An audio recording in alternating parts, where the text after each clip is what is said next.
President Marcos accepts resignation of Executive Secretary Lucas P. Bersamin and Budget Secretary Amena Pangandaman. Ang nakakagulat lang kasi na inanunsyo, ang Malacanang mismo ang nag-anunsyo na nag-resign ang dalawa. Na hindi pa pala nagre-resign nung inanunsyo. Biglang sasabihin ngayon ni dating Executive Secretary Bersamin, hindi siya nag-resign at all.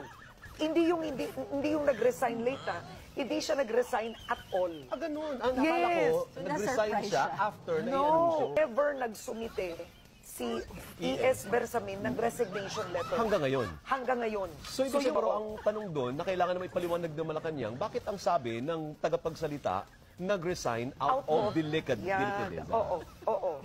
Parang, ngayon, may problema ngayon sila, magpaliwanag. Magpaliwanag. Hindi pa nga tapos yung isang problema. Meron na kailangan ipaliwanag ngayon. Yeah. Siguro inunahan para makaalis ng maayos, pero yun nga lang, ayaw Hindi, naman pero kung yung hindi press totoo release. yun, Hindi kasi problema totoo tayo. yun. Kung hindi totoo, parang pagsisinungaling lalabas. Yun kung, kailan nakausap mo na si nakausap ko si E.S., hindi siya nag-resign.